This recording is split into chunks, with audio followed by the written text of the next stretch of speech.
लेकिन अगले सीन में हमारा एमसी उसके गर्दन को पकड़ता है और उसकी हड्डी को वहीं तोड़ के वहीं उसको मार डालता है। तो उसके बंदे कहते हैं कि सोफिन, तुमने हमारे यंग मास्टर को मार डाला। तो हमारा एमसी उसी के सामने उसके यंग मास्टर को फेंक देता और कहता है कि इसे हैप्पी जंगल से यहाँ से चले जाओ। तो वो लोग जाते हुए कहते हैं कि सोफिन, आज तुम्हें अपने किए पर पछतावा जरूर होगा। तभी हुआंग अपने घुटने के बल आके कहता है कि बॉस सू, मैं आपका आभारी हूँ, आपने मेरी जान बचाई है। तो हमारा एमसी कहता है कि खड़े हो जाओ, हिम्मत रखो, इतनी आसानी से घुटने मत टेको। तो वो खड़े होकर कहता है कि बॉस, हम अब चैंग इन प्रोविंस में नहीं रह सकते, हमें ले जाए और वापस चले जाए। हम इसके बजाय सियांग नान के जंगलों में विकास कर सकते हैं। मुझे यकीन है कि हमारे कई भाई अभी भी आपको फॉलो करने को तैयार होंगे। तभी वहाँ पर ली आके बोलता है कि बिल्कुल सही, जब हम फ्यूचर में और ज्यादा पावरफुल हो जाएंगे तब हम बदला लेने के लिए वापस लौट सकते हैं। तो हमारा एमसी कहता है कि हमें कायरो की तरह क्यों भागना चाहिए, हमारे भाइयों को इकट्ठा करो, उन्हें बताओ कि अभी क्या हुआ है। तो हम देखते हैं कि सभी लोग इकट्ठा हो जाते हैं। तो हमारा एमसी उन लोग से कहता है कि मुझे पूरा यकीन है कि तुम लोगों ने अब तक इस घटना के बारे में सुन लिया होगा, इसके रिजल्ट के बारे में मुझे पूरा यकीन है कि यहाँ मौजूद हर कोई इसका जवाब जानता है। मैं तुम लोगों के लिए मुश्किलों पैदा नहीं करूंगा, इस स्वेच्छा से अपने अपने रास्ते चले जाओ। जो लोग जाना चाहते हैं वो जाने से पहले 10 चांदी के सिक्के ले सकते हैं, मैं तुम लोगों को दोष नहीं दूंगा। तभी ली उन लोग के सामने चांदी की सिक्के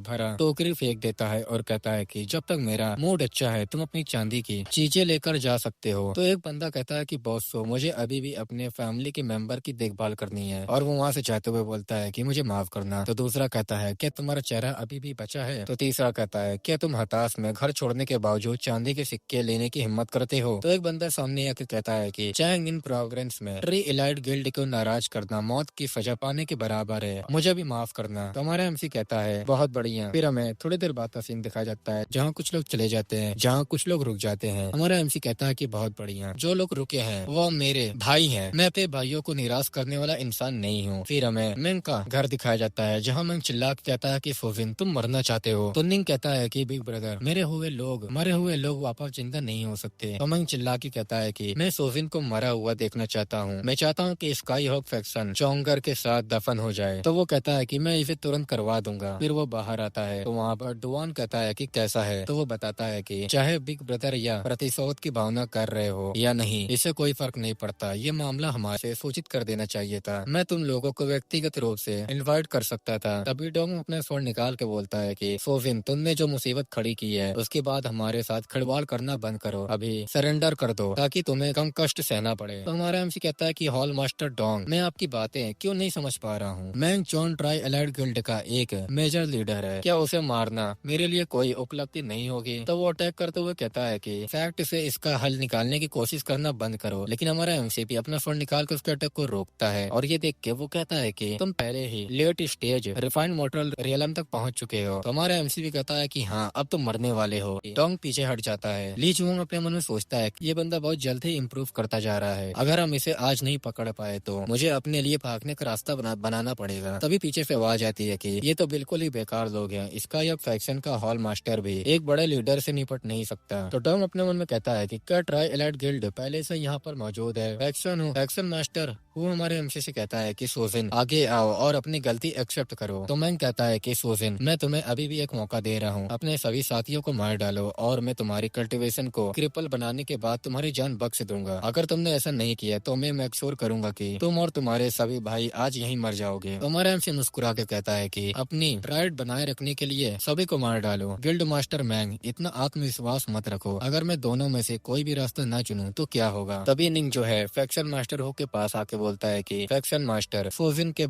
के बारे में आपका क्या कहना है, आखिर वो आपके फैक्शन का ही मेंबर है। तो फैक्शन मास्टर हो कहता है कि सोजिन अब उस फैक्शन का मेंबर नहीं है, तुम लोग उसके साथ जो भी करो उससे मेरा कोई लेने देना नहीं है। तो कुछ लोग पीछे से कहते हैं कि वो बस एक ऐसा पर्सन है जो कमजोरों को सताता है और बलवानों से डरता है, खुद को बचाने के लिए वो अपने फैक्शन के मेजर मेंबर की बलि भी दे सकता है। तो दूसरा कहता है कि अगर ये खबर फैल गई तो चाइमिन प्रोविंस में स्काई होप फैक्शन की रेपुटेशन बुरी तरह गिर जाएगी। मैंग कहता है कि सोजिन को पकड़ो, मैं इस कमीने बेवकूफ को मारना चाहता हूँ। तो निंग अपने वेपन निकाल लेता है और कहता है कि इस दुनिया में जीनियस लोगों की कमी कभी नहीं होती सोजिन, तुम्हें अपनी गलतियों का बोझ खुद उठाना होगा। तो हुआंग कहता है कि बॉस, हमारी चिंता मत करो, बस फ्यूचर में हमारा बदला लेना याद रखना। और वो अटैक करते हुए कहता है कि क्या अभी भागने का विचार है, और वो अटैक कर देता है और कहता है कि आज यहाँ से कोई नहीं जाएगा। लेकिन तभी वो कुछ नोटिस करता है, उसके सामने एक बॉल से लोहे का बॉल आता है जिसके उसके वेपन पे लगता है, उसका वेपन तोड़ के उसके बॉडी में लगता है जिससे वो दूर जाके फेंका जाता है और कोई पीछे खड़ा रहता है। तो मैंग कहता है कि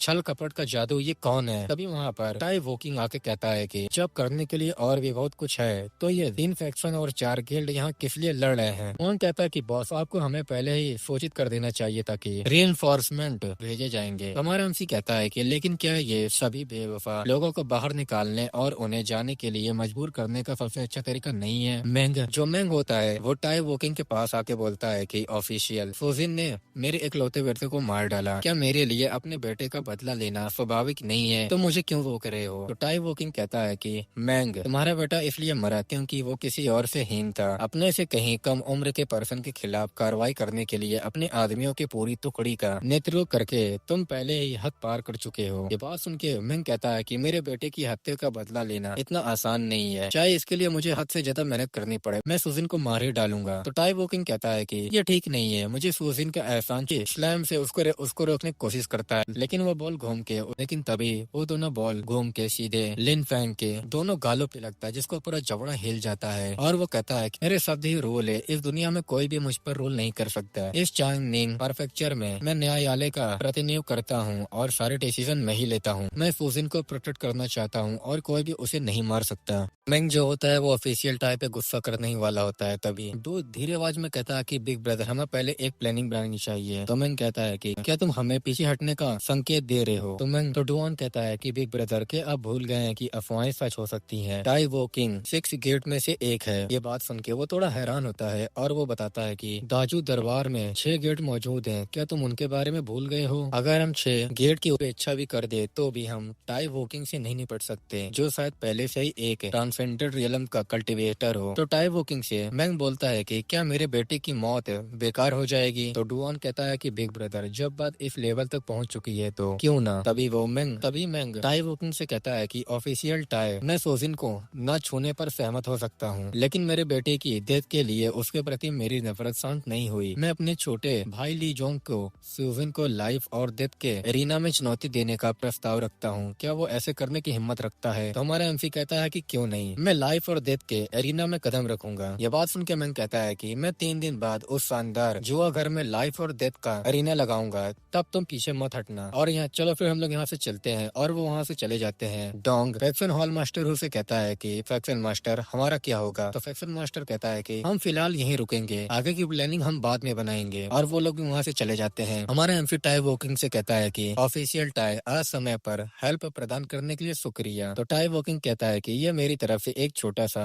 कोशिश है, उन कुछ मौके पर मेरी मदद करने के लिए तुमको शुक्रिया देने का मौका। ये मत सोचो कि मुझे पता नहीं चल सकता कि तुम अपने उस फैक्शन के सरगना से निपटने के लिए मेरी सहायता की उम्मीद कर रहे थे। तो हमारा एमसी कहता है कि उसने खुद ही फैसला लिया था, अगर आज वो मेरे साइड में खड़ा होता तो वो कई लोगों का दिल जीत लेता। तो टाई वोकिंग हंसते हुए कहता है कि साफेंग के चरित्र को ध्यान में रखते हुए सब कुछ प्लानिंग के अनुसार ही चल रहा है। हालांकि मेरे आसपास रहते हुए तुमने लाइफ और डेथ के एरिना में कदम रखने की सहमति क्यों दी? वो तुम पर हमला नहीं कर पाएंगे। तो हमारा एमसी कहता है कि आप मेरी मदद एक बार कर सकते हैं लेकिन दूसरी बार बिल्कुल नहीं। मुझे ट्राई एलाइड गिल्ड को एक्सप्लेनेशन देना होगा। आपको नाराज न करने के लिए मेरी जीत से फ्यूचर में उनके लिए मेरे साथ खुलेआम छेड़छाड़ करना इम्पॉसिबल हो जाएगा। तो टाई वोकिंग भी कहता है कि क्या तुम जानते हो कि मैंग जांग के मास्टर कौन है? तो हमारा एमसी कहता है कि क्या वो किसी मेजर सिटी से है? तो टाई वोकिंग बताता है कि उसके मास्टर जो डिंग जियांगनान के रहने वाले हैं और उनके मास्टर कभी सॉलिन टेम्पल में एक नॉर्मल डिसाइपल थे। जब सॉलिन टेम्पल के नॉर्मल डिसाइपल तितर बितर हो गए तो वो जियांगनान लौट आए और अपना खुद का डॉटर्स हॉल खोला और मैंग जान उनके कुछ पसंदीदा डिसाइपल में से एक है। तो हमारा एमसी कहता है कि इसमें कोई सरप्राइज की बात नहीं है कि वो ग्रेट हथेली पलटने की टेक्निक का यूज कर सकता था जो मॉन्ग के लिए यूनिक है। तो टाई वोकिंग कहता है कि तुमको चिंता करने की जरूरत नहीं है, नॉर्मल डिसाइपल उन मेन डिसाइपल के सामने कुछ भी नहीं है। उसने जो कुछ सीखा वो तो पूरी बात का एक छोटा सा हिस्सा मात्र था। अब मैं कुछ अदर मामलों को निपटाने के लिए जा रहा हूँ। तो हमारे एमसी भी कहता है कि ऑफिशियल टाई इम्पोर्टेंट जानकारी के लिए मैं आपको शुक्रिया अदा करता हूँ। तो वो कहता है कि इसकी कोई जरूरत नहीं है, मैं तो बस तुम्हें जिंदा रखने की कोशिश कर रहा हूँ, अगर तुम मर गए तो मेरा स्वाभिमान कहाँ रहेगा? फिर वो वहाँ से चला जाता है। पीछे से हुआंग कहता है कि बॉस अब हमें क्या करना चाहिए? तो हमारा एमसी कहता है कि अभी कल्टीवेशन जारी रखो, मेरी अभी ब्रेक थ्रू के अंतिम चरण में इंटर किया है, मुझे अभी भी अपनी कल्टीवेशन को स्थिर करने के लिए कुछ समय चाहिए होगा। फिर हमें मिंग लोग का सीन दिखाया जाता है जहाँ पर निंग कहता है कि बिग ब्रदर मैं आपको सलाह दूंगा कि आप ली जोंग जोंग को इस बारे में बता दें। अगर वो लाइफ और डेथ के एरिना में जीत जाए उसे सोजिन को जिंदा रखना चाहिए। तो मैंग कहता है कि तुमने अभी क्या कहा, और गुस्साते हुए कहता है कि सोजिन ने मेरे इकलौते बेटे को मार डाला और तुम चाहते हो कि मैं उसे बख्श दूं। तो निंग बोलता है कि बिग ब्रदर सोजिन की रक्षा टाई वॉकिंग कर रहा है, उनका उपनाम टाई है, और अगर जो जानकारी हमारे पास है वो सच है तो उनका संबंध डेफिनेटली 6 गेट से है। टाई फैमिली ने दाजू दरबार के 6 गेट बनाए। इन 6 गेट के केवल 3 अधिकारी ही है, किसी भी ताकतवर फैमिली को खत्म करने में एबल है। तो गुस्साते हुए मैंग बोलता है कि ये महज एक अनुमान है, किसी ने भी इस बात की पुष्टि नहीं की है कि टाई वॉकिंग सच में टाई फैमिली से रिलेटेड है। बस बहुत हो गया, सोजिन को मरना होगा, और वहाँ से चला जाता है। तो डुवान कहता है कि उसके करंट कार्यों से हमारे ट्राई एलाइड गिल्ड का डाउनफॉल होने वाला है। फिर हमें कहीं और का सीन दिखाया जाता है जहाँ कुछ लोग चाय पीते हुए कहते हैं कि क्या तुमने हाल ही की खबर सुनी है, स्काई हॉक फैक्शन के हाल ही में मेजर लीडर के पद पर प्रमोशन हुए सोजिन ने ट्राई एलाइड गिल्ड के गिल्ड मास्टर मेंग के इकलौते बेटे को मार डाला। तो दूसरा कहता है कि मुझे इसके बारे में पहले से ही पता है, आज वो दिन भी है जब दोनों साइड उस एरिना में लाइफ और डेथ की फाइट में भाग लेने जा रहे हैं। और ये पिक्चर दिखाते हुए कहता है कि संभावनाएं बहुत कम है। ली जोंग के लिए अनुपात 102 है, सोजिन के लिए 1 से 3 है। फिर हमें एरिना का सीन दिखाया जाता है जहाँ पर टाई वॉकिंग आगे कहता है कि आज तो सब लोग जल्दी आ गए हैं। वहाँ पर मैं बैठा हुआ होता है और कहता है कि क्योंकि अधिकारी टाई हो चुकी है इसलिए लाइफ और डेथ की फाइट आगे बढ़ सकती है। तो टाई भी कहता है कि इतना चिंता मत करो, मुझे अभी कुछ कहना बाकी है। तो मैं कहता है कि क्या ऑफिशियल टाई अपने वादे से मुकरने जा रहे हैं। तो टाई वॉकिंग कहता है कि मैं कब से अपने शब्दों से मुकरने लगा हूँ, मैं सीधे सीधे कह देता हूँ क्योंकि सोजिन ने लाइफ और डेथ की फाइट एक्सेप्ट कर ली है, इसलिए विजेता चाहे जो भी हो इसके बाद पूरा मामला खत्म हो जाएगा। कप को तोड़ते हुए बोलता है कि अगर आज के बाद भी तुम सोजिन के लिए मुसीबत खड़ी करते रहे तो मुझे निर्दयी होने के लिए मजबूर मत करना, क्योंकि तुमने सहमति दे दी है इसलिए फाइट आगे बढ़ सकती है। फिर हम देखते हैं कि वहाँ पर ली जंग वहाँ पर खड़ा रहता है और हमारे एमसी वहाँ पर आ जाता है। हुआंग कहता है कि ली हमारे बॉस के जीतने का क्या चांस है। तो वो बोलता है कि मुझे पक्का तो नहीं पता लेकिन वो इससे बचकर निकल जाएंगे। तो हुआंग कहता है कि क्या ये सब बकवास नहीं है, क्या तुम मुझसे ये उम्मीद करते हो कि मैं अपने बॉस को समर्थन न करूं। तो ली बोलता है कि लाइफ और डेथ की फाइट में हमेशा एक कदम आगे की सोचना चाहिए और एक पल के लिए भी संकोच नहीं करना चाहिए, क्योंकि अगर जीतने का दृढ़ विश्वास नहीं है तो आधी फाइट पहले ही हार चुकी है। तो हुआंग कहता है कि क्या तुमने ये टेक्निक डेमोनिक फट को चीरने की टेक्निक से सीखी है। तो ली कहता है कि नहीं, ये मुझे हमारे बॉस ने सिखाया था। फिर हम देखते हैं कि वहाँ पे बैटल शुरू हो जाता है। हमारे एमसी को पहले वो अटैक करता है तो हमारा एमसी उसके अटैक को थोड़ा डॉज करने की कोशिश करता है और उसको अपने फट से दूर फेंक देता है। फिर हम देखते हैं कि हमारा एमसी सीधे उस पर अटैक कर देता है, लेकिन वो बंदा भी वाजरा गोल्डन बेल का यूज करके अपने आप को बचा लेता है और एक जोरदार प्रेशर रिलीज करता है जिससे हमारा एमसी का तलवार पीछे जाके फेंका जाता है। तो फैक्शन हॉल मास्टर कहता है कि ये सोचना भी एक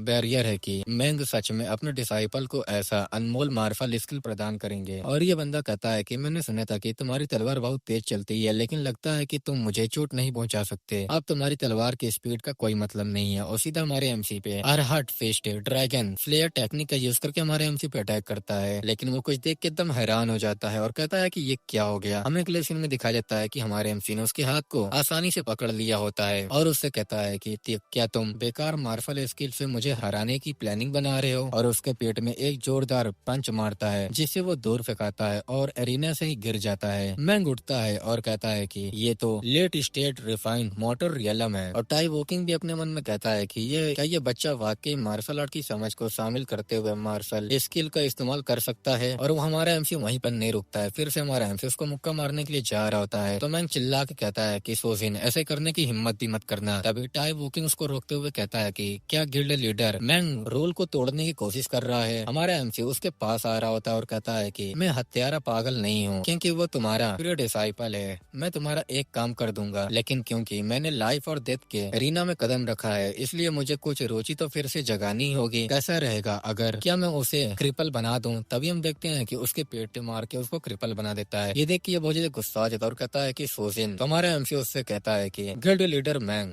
क्या मैं लाइफ और डेथ की फाइट का विजेता नहीं हूँ। तो वो एकदम गुस्साया हुआ होता है। तो टाई वॉकिंग कहता है कि गिल्ड लीडर मैंग, लाइफ और डेथ का वॉर समाप्त हो गया है और आपके और सोजिन के बीच का झगड़ा भी खत्म हो गया है। क्या आपको कुछ और कहना है। मैंग अपने लोगों से कहता है कि चलो यहाँ से चलते हैं। तो निंग टाई वॉकिंग से कहता है कि टाई वॉकिंग प्लीज मेरे बड़े भाई को अपना आबा खोने के लिए माफ करिएगा। तो टाई वॉकिंग कहता है कि कोई बात नहीं, मैं उनके बेटे को खोने और उनके प्रिय डिसाइपल के अपंग हो जाने के दर्द को समझता हूँ। तो निंग कहता है कि ऑफिशियल टाई समझने के लिए शुक्रिया, हम पहले यहाँ से चलते हैं। और वो लोग वहाँ से चले जाते हैं। तो एक बंदा कहता है कि मिंग के टॉप डिसाइपल ली जोंग इतनी आसानी से हार गया। तो दूसरा कहता है कि जैंग प्रेफेक्चर में एक बड़ा बदलाव होने वाला है। हमारे एमसी से टाई वॉकिंग कहता है कि सोफिन तुमने मुझे निराश किया। तो हमारा एमसी कहता है कि ये सब ऑफिशियल टाई की सहायता के कारण पॉसिबल हुआ है। तो टाई वॉकिंग कहता है कि फॉर्मेलिटी की जरूरत नहीं है क्योंकि मामला सुलझ गया है, मैं पहले कोर्ट मामलों को निपटाने के लिए जा रहा हूँ। तो हमारा एमसी भी कहता है कि सहायता के लिए शुक्रिया आपका।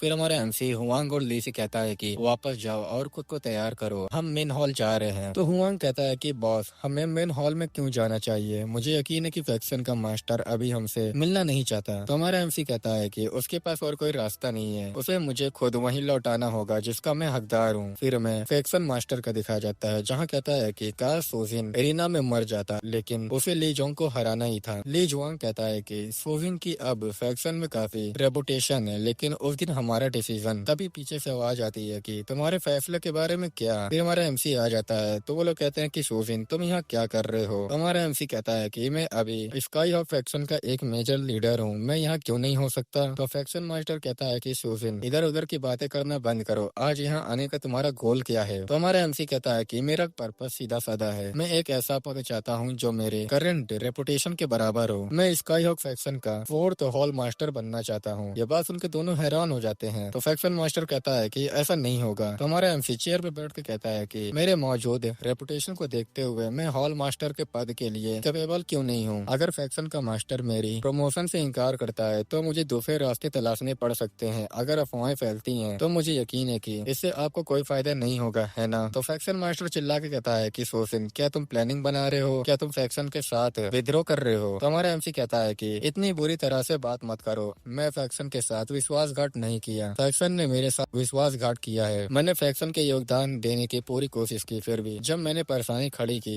तो सेट ने मुझे तुरंत त्याग दिया। कप को तोड़ते हुए कहता है कि ये तो हद से ज्यादा बेकार था, मैं इस मामले को इग्नोर कर सकता हूँ लेकिन अगर उसके जैसा हारा हुआ पर्सन हॉल मास्टर बन सकता है तो मैं भी हॉल मास्टर क्यों नहीं बन सकता। तो डोंग कहता है कि तुमने अभी अभी क्या कहा। तो हमारा एमसी कहता है कि अगर तुमको कोई आपत्ति हो तो उसे बेझिझक उठाओ, मैं आज ही हॉल मास्टर के पद पर प्रमोट पाने के लिए यहीं बैठा रहूंगा। और दूसरी तरफ ये अपने मन में सोचता है कि सोविन के करंट ताकत की और उसके पास मौजूद तरीकों को देखते हुए मुझे यकीन है कि अदर फैक्शन और संघ उसे अपने साथ शामिल करना चाहेंगे। फैक्शन के मास्टर ने उसे फैक्शन से निकाल दिया था, फिर भी वो आज हॉल मास्टर बनने के इरादे से वापस आ गया है। आखिर उसका मकसद क्या है, क्या वो डोंग या फैक्शन के मास्टर से बदला नहीं ले रहा है। तो वो कहता है कि सोविन आपने जो योगदान दिया है उसके आधार पर आप वाकई हॉल मास्टर बनने के काबिल हैं, लेकिन आप अभी भी बहुत अनएक्सपीरियंस है और पूरे चाइनिन परफेक्चर में भी 20 साल से कम उम्र का कोई हॉल मास्टर नहीं है। और अपने मन में कहता है कि नहीं, बात इतनी सरल नहीं है, मुझे पहले इस मामले की तह तक जाना होगा। तो हमारा एमसी कहता है कि एक्सपीरियंस है, ये तो सरासर बकवास है, चिंता मत करो, अगर मैं हॉल मास्टर भी बन जाऊं तो अभी मैं उन ऑफिशियल को नहीं छोड़ूंगा जो तुम लोगों को दिए गए हैं। लिन फू कहता है कि ब्रदर सोजिन आपकी प्लानिंग क्या है, क्या आप सिर्फ उपाधियों के लिए ऐसा कर रहे हैं। तो हमारा एमसी कहता है कि कॉम्बैट हॉल, पनिशमेंट हॉल और मैनेजमेंट हॉल, मैंने इनमें से किसी का भी मुझसे कोई लेना देना नहीं है। मैं फैक्शन के मेंबर को इनर एनर्जी, कल्टीवेशन टेक्निक और मार्शल स्किल प्रदान करने के लिए एक मार्शल हॉल बनाने की प्लानिंग बना रहा हूँ। तो लिन फू थम्स अप दिखा के कहता है कि मैंने कभी भी किसी प्रतिभाशाली पर्सन को पहचानने में गलती नहीं की है, आपके लिए ऐसा डिसीजन लेना स्वाभाविक है, ये आसान नहीं था लेकिन ये अच्छा प्लानिंग है। और दूसरी तरफ ये अपने मन में कहता है कि सोसिन कब से स्मार्ट हो गया है। डोंग चिल्ला के कहता है कि क्या तुम मुक्केबाजी और तलवारबाजी का स्किल भी सिखाओगे। तो हमारा एमसी कहता है कि हॉल मास्टर डोंग को चिंता करने की कोई जरूरत नहीं है, ये मार्शल हॉल है, जब तक वो इस फैक्शन के मेंबर हैं वो अपनी इच्छा अनुसार किसी भी चीज का प्रैक्टिस कर सकते हैं। तो हुआंग कहता है कि क्या डोंग इससे भी ज्यादा बेशरम हो सकता है, वो तो सच में अपने बॉस से अपने मार्शल स्किल को सौंपने की मांग कर रहा है। फैक्शन मास्टर कहता है कि सोविन अपने शर्तें स्पष्ट कर, मुझे ट्रस्ट नहीं हो रहा है कि तुम केवल फैक्शन के हित में मार्शल हॉल का निर्माण करने के लिए इतने दयालु हो गए। तो हमारा एमसी भी कह देता है कि फैक्शन मास्टर आपने मेरे इरादों को गलत समझा है, स्काई हॉक फैक्शन के मेंबर के रूप में क्या मुझे फैक्शन में योगदान नहीं देना चाहिए, लेकिन क्योंकि फैक्शन के मास्टर ने इसे इस तरह से कहा है इसलिए मुझे एक और रिक्वेस्ट करना है। तो फैक्शन मास्टर कहता है कि ये क्या है। हमारा एमसी कहता है कि मैं चाहता हूँ कि ली और हुआंग को मेजर लीडर के पद पर प्रमोट किया जाए। मेरे हॉल मास्टर बनने के बाद मुझे मुझे उनसे हैप्पी को लकी फॉरेस्ट और इटरनल एजेंसी सिटी का कारोबार संभालने की जरूरत होगी। तो फैक्शन मास्टर कहता है कि क्योंकि ऐसा है इसलिए मैं कल तुम्हारे हॉल मास्टर बनने और उनके मेजर लीडर बनने की घोषणा करूंगा। सोजिन तुम अभी भी जवान हो, तुम फ्यूचर में डेफिनेटली फैक्शन के एक मेजर मेंबर बनोगे। पास्ट में हमारे भी जो भी विवाद हुए थे उन्हें भूल जाओ। तो हमारा एमसी कहता है कि शुक्रिया फैक्शन मास्टर, मैं गर्ज रखने वाला पर्सन नहीं हूँ, मैं पास्ट की बातों को बहुत पहले ही भूल चुका हूँ। और अपने मन में कहता है कि अगर वो बेतुका मिशन ना होता तो मैं आज आपसे बात भी नहीं कर रहा होता। तो फैक्शन मास्टर कहता है कि ठीक है। तो हमारा एमसी कहता है मैं और फैक्शन मास्टर को परेशान नहीं करूंगा, मैं पहले यहाँ से जा रहा हूँ। फिर हमारा एमसी और उसके बाकी सभी लोग चले जाते हैं। तो हुआंग कहता है कि बॉस आपने मार्शल हॉल क्यों बनवाया, इससे हमें क्या फायदा होगा। तो हमारा एमसी कहता है कि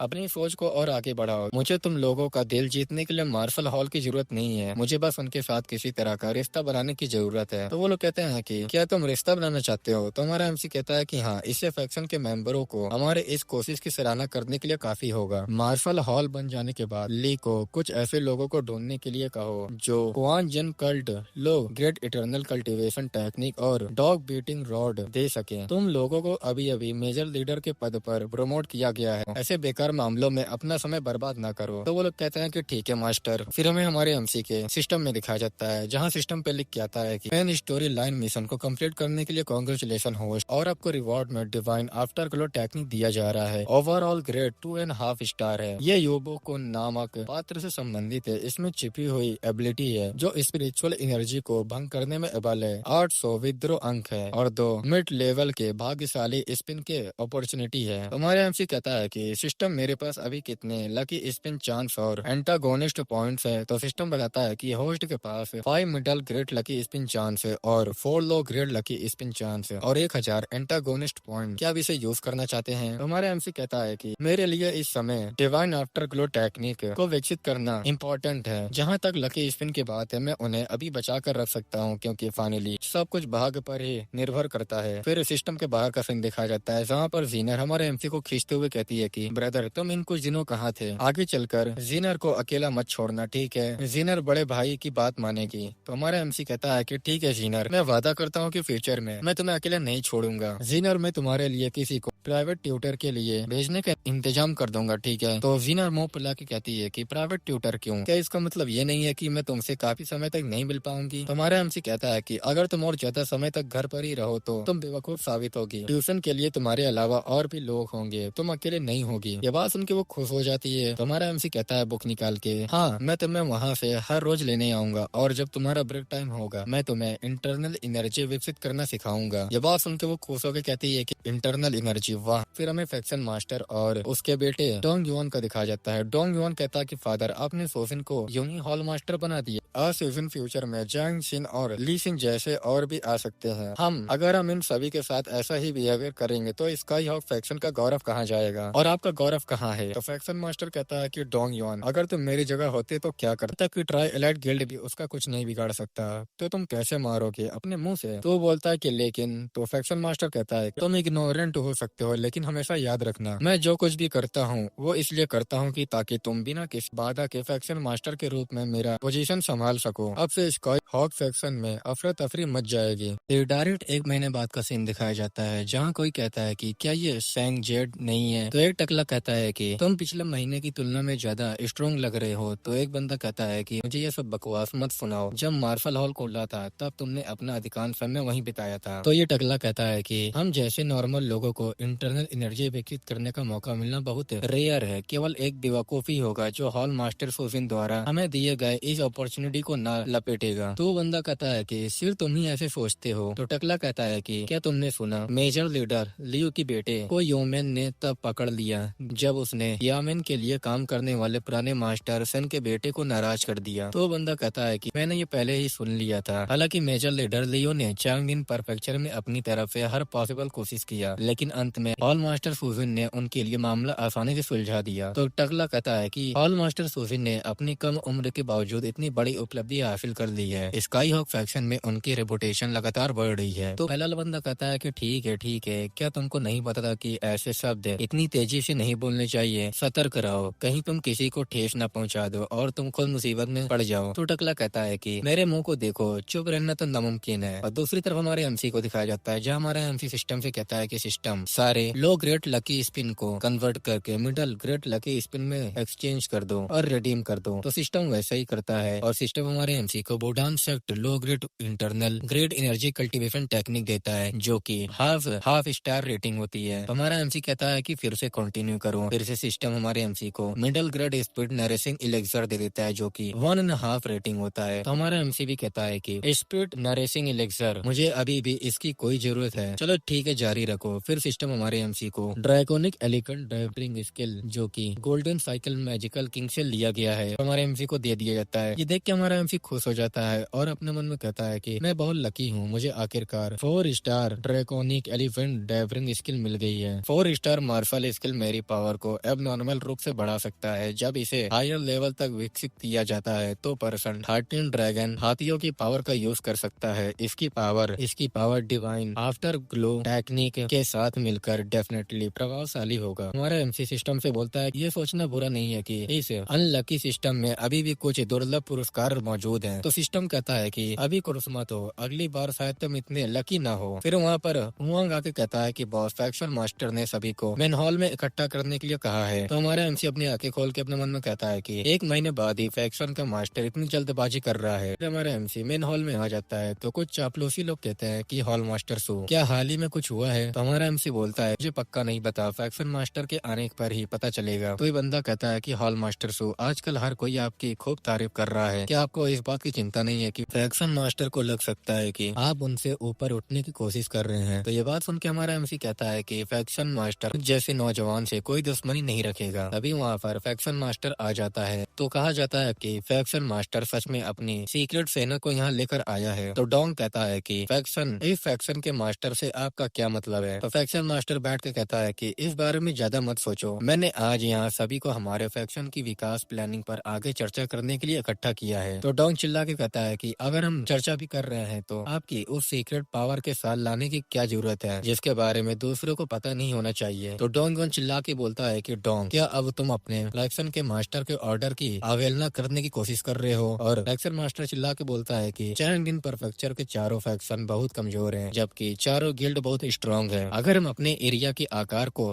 बैम्बू और ओसान फैक्शन के एरियो के साथ मिला भी लें तो अभी हम ट्राई एलाइड गिल्ड के सामने कहीं नहीं टिकते हैं। क्या तुम सभी ऐसी सिचुएशन देखना चाहते हो? तो पीछे से लिन जुआन कहता है कि आपकी प्लानिंग क्या है? फैक्शन मास्टर कहता है कि ये बहुत आसान है, सुधार के लिए स्काई हॉक फैक्शन के एक बिजनेसमैन बदलाव की गुजरना है। ये बातें सुन के कुछ लोग कहते हैं कि इतना बड़ा बदलाव, क्या हमारी मौजूद सिचुएशन इतनी आसानी से सुधर सकती है? तो दूसरा कहता है कि ये सच है, तीनों गिल्ड हमसे ज्यादा स्ट्रांग है और उनके पास हर मुश्किल सिचुएशन से निपटने के लिए एक्सपर्ट है। पीछे से लिन जुआन कहता है कि फैक्शन मास्टर आपकी बदलाव के बारे में सोच रहे हैं। तो फैक्शन मास्टर कहता है कि आज से एक फैक्शन के सभी अधिकारी निष्क्रिय कर दिए जाएंगे, केवल चारों हॉल मास्टर ही उनकी निगरानी के लिए जिम्मेदार होंगे। मेजर लीडर और उनके सबऑर्डिनेट को भी फैक्शन में वापस लौटना होगा, उन्हें फ्यूचर में मासिक वेतन नहीं मिलेगा। ये सब बातें सुन के हमारा एमसी अपने मन में कहता है कि वो तो बस अपनी सारी पावर वापस अपने हाथ में लाना चाहता है। तो एक बंदा कहता है कि फैक्शन मास्टर आप इतना अचानक डिसीजन नहीं ले सकते, आपने सभी से वादा किया था। तो दूसरा कहता है कि हाँ फैक्शन मास्टर, उन एरियो को जीतने के लिए सभी ने अपनी जान जोखिम में डाली थी, आप इसे यूं ही वापस नहीं ले सकते। अगर हम अपने सभी सबऑर्डिनेट को खो देते हैं तो हम एक मेजर लीडर कैसे बन सकते हैं? तो ये बात सुन के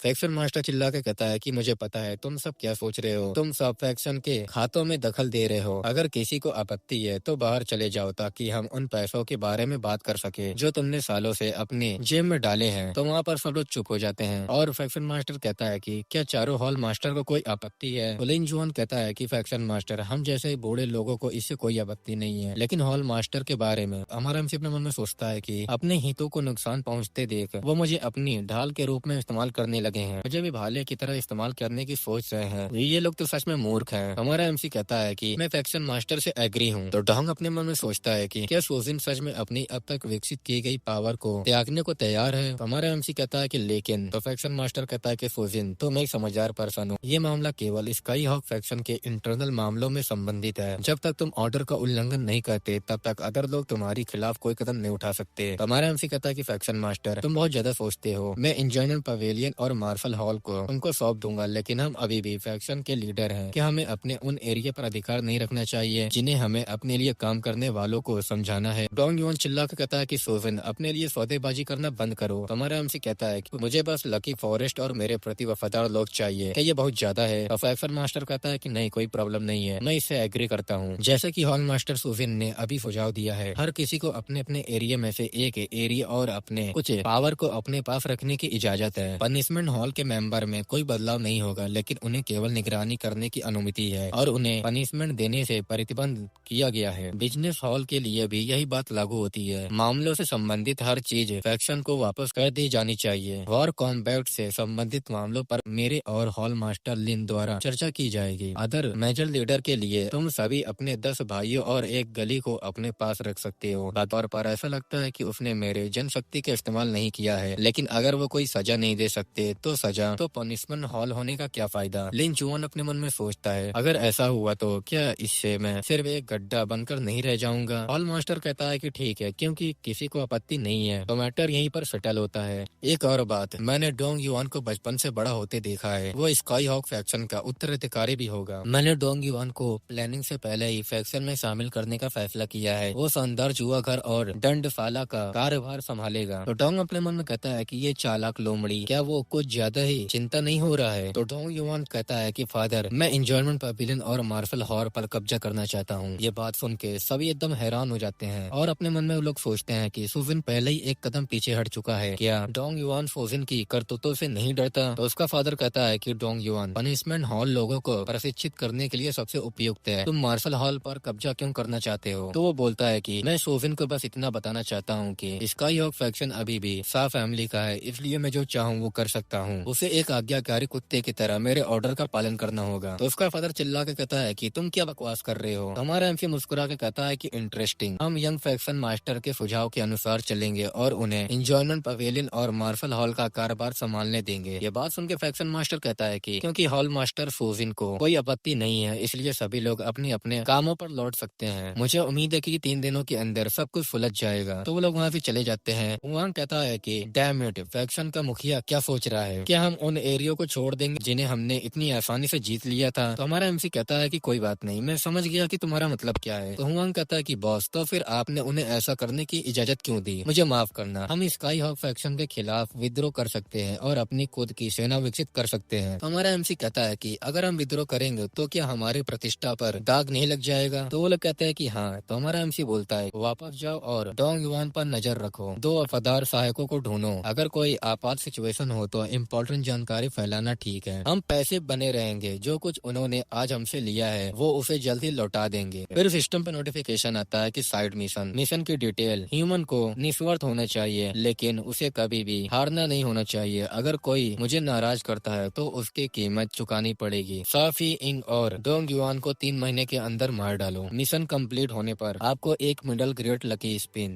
300 एटोगोनिस्ट पॉइंट। मिशन फेल होने पर 1 मिडल ग्रेड लकी स्पिन और 300 एटोगोनिस्ट पॉइंट डिटेक्ट हो जाएंगे। मिशन रिजेक्ट का कोई चांस नहीं है। तो हमारा एमसी भी ये देख के अपने मन में कहता है कि एक साइड मिशन, मुझे अब ये सिस्टम पसंद आने लगा है। तो हमारा एमसी उसको एक्सेप्ट कर लेता है। फिर हमारा एमसी डोंग युआन के पास आके कहता है, यंग मास्टर, ये एंजॉयमेंट पवेलियन का रजिस्टर और इस माह की कुल आया है। तो वो बोलता है कि ठीक है। सोविन, क्या तुमको अपनी मेहनत से अर्जित की गई चीज को देने में दुख होता है? तो हमारा एमसी कहता है कि तुम मेरी प्रशंसा कर रहे हो, ये एरिया और हॉल शुरू से ही स्काई हॉक फैक्शन के थे, इन्हें फैक्शन को वापस लौटाने में क्या बुराई है? तो गुस्से में कहता है कि मेरे साथ खिलवाड़ करना बंद करो। क्या तुम्हें उन एरियो को खोने की परवाह नहीं है जिन पर तुमने कब्जा कर लिया है, और न ही उन लोगों की जिन्होंने तुम्हारे लिए काम किया है? मैं तुम्हें एक चांस दूंगा, मेरे लिए काम करो। मैं मेक श्योर करूंगा कि स्काई हॉक फैक्शन 3 साल में ट्राई एलाइड गिल्ड के बराबर हो जाए। जो कुछ भी तुम्हारे पास था वो उस दिन तुम्हें वापस मिल जाएगा। तो हमारा एमसी उससे कहता है कि यंग मास्टर किस बारे में बात कर रहे हैं? स्काई हॉक फैक्शन के हॉल मास्टर के रूप में डेफिनेटली मैं फैक्शन में योगदान बंद करो। मैं तुमसे कह रहा हूँ कि मेरे लिए काम करो, स्काई हॉक फैक्शन के लिए नहीं। तो हमारा एमसी अपने मन में सोचता है कि वो अभी भी इतनी इमेच्योर है कि दिमाग खेल खेलने के लायक नहीं है। तो हमारा एमसी उससे कहता है कि मुझे समझ नहीं आ रहा है कि यंग मास्टर का क्या मतलब है। अगर और कोई रास्ता नहीं है तो मैं अब यहाँ से चलता हूँ, क्योंकि यंग मास्टर की ऐसी